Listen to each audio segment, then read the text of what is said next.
प्यारे दोस्तों और बच्चों, आज जो मैं आपके लिए कहानी लाई हूँ इसका नाम है सुनहरी सिर वाली मछली। कई अरसों पहले मिस्र के ठीक बीचों बीच खड़ा था एक बहुत बड़ा महल।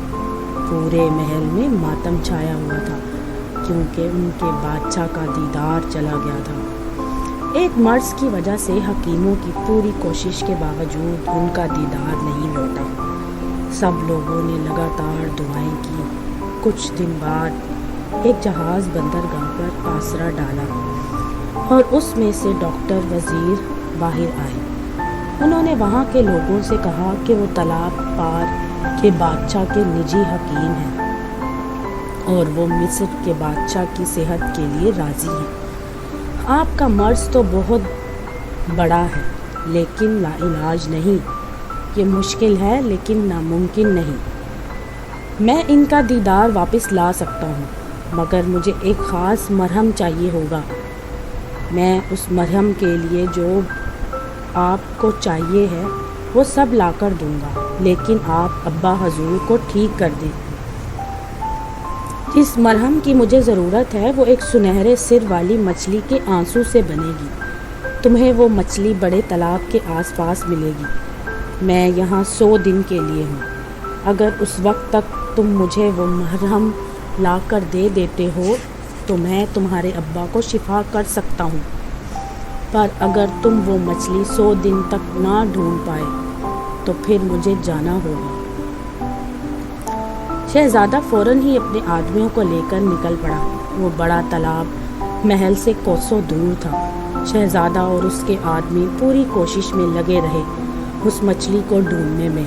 महीनों गुजर गए पर 100वें दिन, अरे यार, दिन ख़त्म होने में सिर्फ 1 घंटा रह गया है। अगर मुझे मछली मिल भी गई तो भी मेरे महल पहुंचने तक डॉक्टर वजीर चले जाएंगे। पर मैं हार नहीं मानूंगा। एक आखिरी बार तालाब में डुबकी ज़रूर लगाऊंगा। और इस बार उसका नसीब अच्छा था। उसे वो सुनहरी सिर वाली मछली मिल गई। उसने मछली को तालाब से निकाला और बड़े से प्याले में डाल दिया।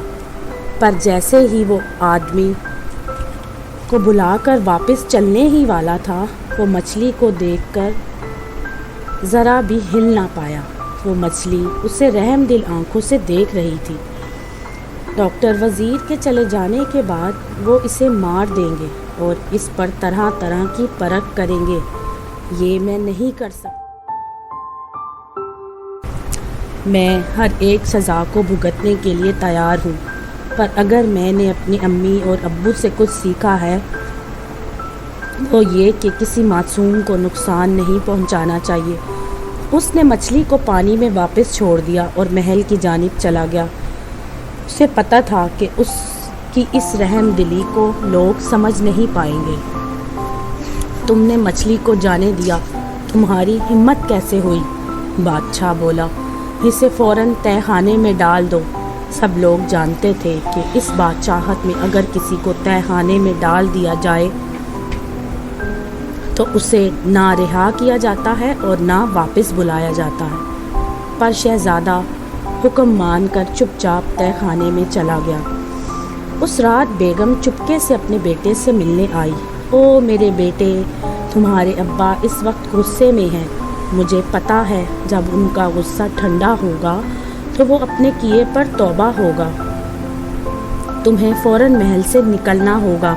मैंने तुम्हारे लिए सारा इंतज़ाम कर दिया है। लेकिन अम्मी, मुझे इल्म है कि मैं बादशाह के हुक्म की नाफरमानी कर रही हूँ, पर बादशाहत के पास इकलौते तुम ही हो। मुझे तुम्हारी हिफाजत करनी होगी। शहजादे को एक खुफिया रास्ते से ले जाया गया जो नदी की तरफ खुलता था। एक कश्ती पहले से ही उनका इंतज़ार कर रही थी। उसने उदास होकर अपनी अम्मी को अलविदा कहा और सफ़र पर चल पड़ा। पूरी रात सफ़र करने के बाद वो एक बंदरगाह पर आराम करने के लिए रुका। जैसे ही वो फल ख़रीदने के लिए एक दुकान पर गया, एक अरबी उसके पास आया। जनाब, क्या आप यहाँ नए हैं?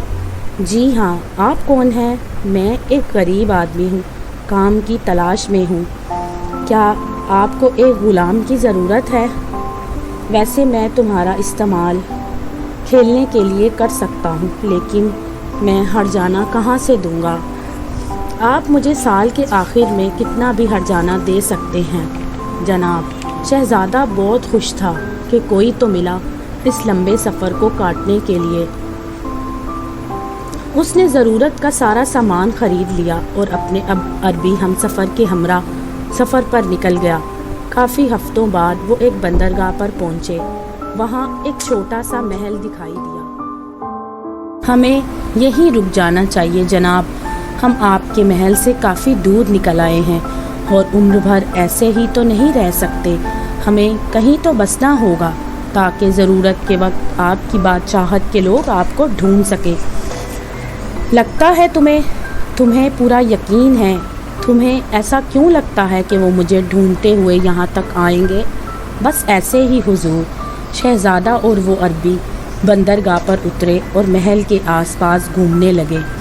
یہ ایک بہت ہی خوبصورت جگہ تھی۔ انہیں آرام کرنے کے لیے ایک آرام گاہ ملا جہاں انہوں نے ایک صحرائی والے سے بات چیت کرنا شروع کیا۔ صحرائی والے نے انہیں بتایا کہ بادشاہ اپنی خوبصورت بیٹی کا نکاح کرنا چاہتا ہے۔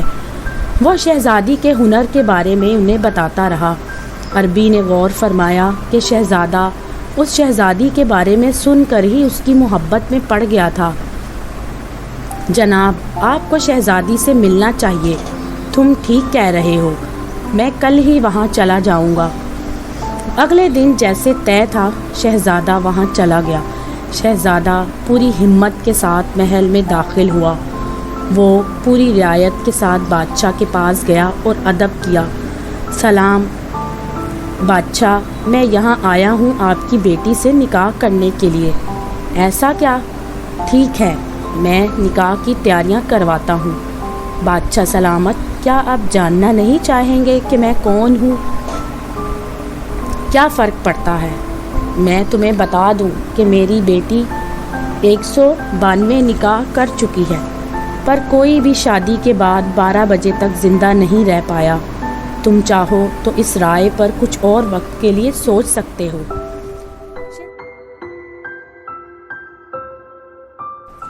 شہزادے نے تھوڑی دیر کے لیے سوچا اور اگلے دن شادی کی رسم کے لیے لوٹنے کا وعدہ کیا۔ شادی کی تیاری بہت ہی غضب کی تھی۔ ایک طرف محل کو خوبصورت پھولوں سے سجایا جا رہا تھا، دوسری طرف قبر کھودی جا رہی تھی شہزادے کے لیے۔ ہر ایک کو یقین تھا کہ یہ وہ 193واں ہوگا جو آج رات 12 بجے سے پہلے مر جائے گا۔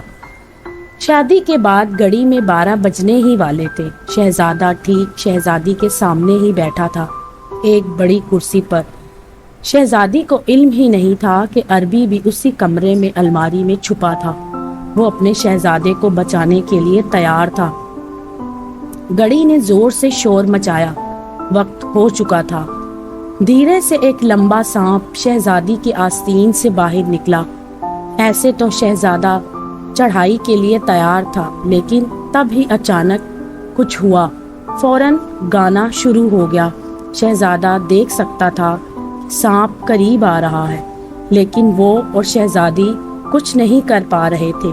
یہ اس گانے کی وجہ سے تھا۔ کوئی اسے سن کر بے سدھ تھا، پر کس طرح عربی چوکنا تھا۔ وہ الماری سے فوراً لپکا اور اس نے سانپ کو گردن سے پکڑ لیا۔ شہزادہ اور شہزادی اس بے سدھی سے باہر آ گئے۔ عربی نے فوراً ہی سانپ کو ایک لکڑی کے ڈبے میں ڈال کر بند کر دیا۔ رکو، تمہارے اوپر گانے کا اثر کیوں نہیں ہوا؟ اس سے کیا فرق پڑتا ہے شہزادے، آپ حفاظت سے ہیں۔ شہزادی کے اوپر سے آفت اتر گئی۔ شہزادہ اور شہزادی ایک دوسرے کو پا کر خوش ہوئے اور گلے لگ کر خوب روئے۔ اور یہ کافی نہیں تھا کہ کچھ دن بعد ایک خبری محل میں آیا۔ وہ شہزادے سے ملا اور خوشخبری دی۔ شہزادہ بادشاہ سلامت کا دیدار واپس آ گیا ہے۔ بیگم نے انہیں آپ کے جانے کی خبر دی اور بادشاہ چاہتے ہیں کہ آپ اور شہزادی واپس آئیں۔ فوراً تیاریاں ہونے لگیں۔ راضی خوشی شہزادہ، شہزادی اور عربی بادشاہ کو الوداع کہہ کر چل پڑے۔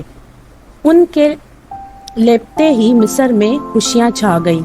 कई दिनों तक जश्न चलता रहा, पर जल्द ही अरबी के जाने का वक्त हो गया। क्यों, तुम यहाँ रह सकते हो। मैंने तो तुम्हें कभी गुलाम नहीं समझा, तुम मेरे दोस्त हो। ये आपका बड़ापन है जनाब, बिल्कुल वैसे ही हुनर जो मुझे आपके पास लेकर आया। कुछ समझा नहीं। हम मछलियों की याददाश्त बहुत तेज होती है। मछलियों की? मैं वही सुनहरे सिर वाली मछली हूँ जिसकी जान आपने बचाई थी। अब जब आप अपनी बादशाहत में वापस आ चुके हैं तो मुझे भी वापस जाना होगा। मैं हमेशा आपका दोस्त रहूंगा शहजादा। मैं आपकी हिफाजत के लिए हर पल आस पास रहूंगा। तुमने मुझे घर लौटने में बहुत मदद की है, अब मैं तुम्हें कैसे तुम्हारे घर लौटने से रोक सकता हूँ।